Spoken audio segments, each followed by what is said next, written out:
Cervical cervical പറഞ്ഞോളി. Cervical cervical ഉണ്ട്.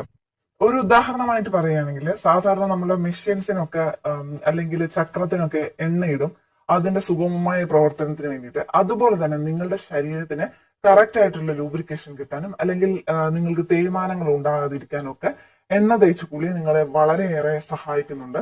അതുപോലെ ഇപ്പോൾ നമ്മൾ ആയുർവേദത്തിൽ തന്നെ ഒരു ഉപമയായിട്ട് പറയുന്നത് നിങ്ങളോട് ഞാൻ പങ്കുവെക്കുകയാണെങ്കിൽ പറയാറുണ്ട്, നമ്മളിപ്പോ ഒരു മരത്തിന് വെള്ളം ഒഴിച്ച് അല്ലെങ്കിൽ ഒരു ചെടിക്ക് വെള്ളം ഒഴിച്ച് അതിനെ എങ്ങനെ വളർത്തുന്നു, വെള്ളം ഒഴിച്ചാൽ അത് എങ്ങനെ നന്നായി വളർന്നു വരുന്നു, അതുപോലെ തന്നെ എണ്ണ തേച്ച് കുളി ഒരു മനുഷ്യന്റെ ശരീരത്തിന്റെ അവയവങ്ങളുടെ സുഗമമായ പ്രവർത്തനത്തിനും അല്ലെങ്കിൽ ആരോഗ്യമായിട്ട് ആ ശരീരത്തെ കാത്തു സൂക്ഷിക്കാനും യഥാർത്ഥത്തിലുള്ള വളർച്ച കറക്റ്റ് ആയിട്ടുള്ള വളർച്ചയ്ക്കും അത് വളരെ പ്രാധാന്യം ചെയ്യുന്നു. ആ ശരീരത്തിലെ ആരോഗ്യത്തിനും സൗന്ദര്യത്തിനും അതുപോലെ തന്നെ മാനസിക ആരോഗ്യത്തിനും വളരെ പ്രാധാന്യമുണ്ട് ഈ എണ്ണ തേച്ച് കുളിക്ക്. ഇതിന്റെ ഗുണങ്ങൾ ഞാൻ നിങ്ങളുമായിട്ട് പറയുകയാണെങ്കിൽ ശരീരത്തിന്റെ ശക്തി വർദ്ധിപ്പിക്കാൻ എണ്ണ തേച്ച് കുളിക്ക് വളരെ കഴിവുണ്ട്. ബ്ലഡ് സർക്കുലേഷൻ കൂട്ടുന്നുണ്ട്, നിങ്ങളുടെ സ്കിന്നിനെ ത്വക്കിനെ സ്മൂത്ത് ആക്കുന്നുണ്ട്, ഏജിങ് പ്രോസസ്സ് കുറയുന്നു, അതായത് നിങ്ങൾക്ക് നിങ്ങളുടെ സ്കിന്നിന് വയസ്സാകുന്നത് കുറയുന്നു, നിങ്ങൾക്ക് ക്ഷീണം മടുപ്പ് ഇവ കുറഞ്ഞു വരുന്നു.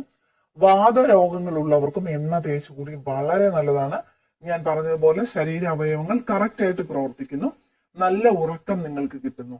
ഇത് മാത്രമല്ല നിങ്ങളുടെ മനസ്സിന് ടെൻഷൻ ഒഴിവാക്കാനും അതുപോലെ തന്നെ നിങ്ങൾക്ക് മാനസിക ഉല്ലാസം കൈവരാനും ഈ എണ്ണ തേച്ച് കൂടി വളരെ പ്രാധാന്യമുണ്ട്. അതുപോലെ മനസ്സിന് നിങ്ങളുടെ ടെൻഷൻ ഒഴിവാക്കാനും മാനസിക ഉല്ലാസത്തിനും ഈ എണ്ണ തേച്ച് കുളിക്ക് വളരെ പ്രാധാന്യമുണ്ട്. നമ്മളിപ്പോ മാനസിക രോഗത്തിന്റെ ചികിത്സയിൽ ഇരിക്കുന്ന ആൾക്കാർക്ക് വരെ പ്രത്യേകമായിട്ട് എണ്ണ തേച്ച് കൂടി നിഷ്കർഷിക്കാറുണ്ട്. കാരണം അത് ഇതിന്റെ ട്രീറ്റ്മെന്റിൽ വളരെ പ്രാധാന്യമുള്ളൊരു വിഭാഗമാണ്. അതുപോലെ നിങ്ങളുടെ ഞരമ്പുകളുടെ സുഗമമായ പ്രവർത്തനത്തിനും ഇത് വളരെ സഹായിക്കുന്നുണ്ട്. ഇപ്പൊ നിങ്ങൾക്ക് സാധാരണ ദിനം പ്രതി എണ്ണ തേച്ച് കുളിക്കുന്ന ഒരാളാണെങ്കിൽ നിങ്ങൾക്ക് ക്ഷതം അല്ലെങ്കിൽ ചതവ് സംഭവിച്ചാൽ അതിന്റെ കോംപ്ലിക്കേഷൻസിലേക്ക് പോവാതെ വളരെ പെട്ടെന്ന് നിങ്ങളുടെ ശരീരം തന്നെ അതിനെ ഭേദമാക്കുന്നതായിട്ട് കാണാൻ വേണ്ടിയിട്ട് സാധിക്കും. അതുപോലെ നിങ്ങൾക്ക് ഒരു എല്ലിന് ഒരു ഒടിവ് വരുവാണെങ്കിലൊക്കെ ശരീരം പെട്ടെന്ന് തന്നെ അത് ഹീൽ ചെയ്യുന്നത് നമുക്ക് കാണാൻ സാധിക്കും.